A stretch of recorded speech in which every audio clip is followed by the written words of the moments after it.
The following contains major spoilers for Watchmen. So recently I was rewatching one of my favorite and, in my opinion, one of the most underrated superhero movies, The Guards Themselves. This is a student film written and directed by Kyle C. Sullivan and Ian Kahn, funded by Kickstarter and released on YouTube.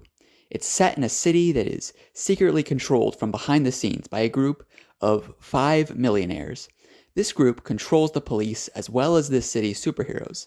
Fighting this group are various supervillains who are the protagonists of the movie. The Guards Themselves is funny and has great characters. Anyway, there's one thing about it I never thought about much. The title. The Guards Themselves. What does that even mean? So I did some research. Apparently it's part of a longer phrase, who guards the guards themselves. This is a translation of a Latin phrase, which I'm probably going to butcher. Quis custodiet ipsos custodes.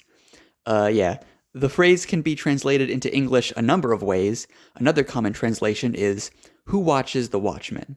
And as soon as I read that, I was like, oh, they're doing a thing with Watchmen.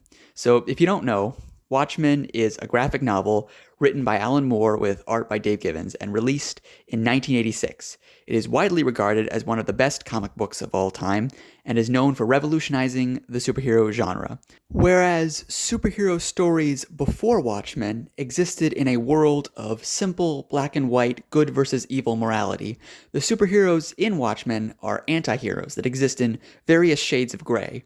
Dr. Manhattan becomes so powerful that he basically loses all connection with humanity and becomes an emotionless god that sees humans the way we see insects.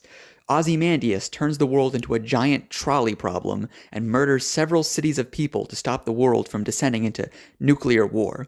And worst of all, Rorschach breaks into people's houses and eats all of their beans.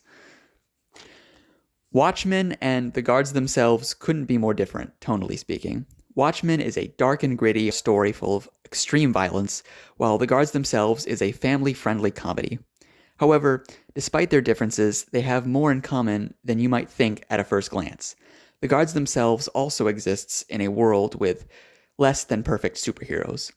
While they may not be running around murdering people, they are presented as arrogant jerks who don't realize they're doing the bidding of a secret society. But the Guards Themselves also presents a counterpoint. If the supposedly good superheroes have a little bit of evil in them, then it stands to reason that the supposedly evil supervillains have a bit of good. The main villain of Watchmen is Ozymandias, one of the superheroes of that world. While traditional supervillains exist in the world of Watchmen, they aren't focused on very much. We get a few glimpses of these characters, such as Moloch, but they're very similar to the supervillains of the Marvel and DC universes. Alan Moore doesn't really do anything interesting with them.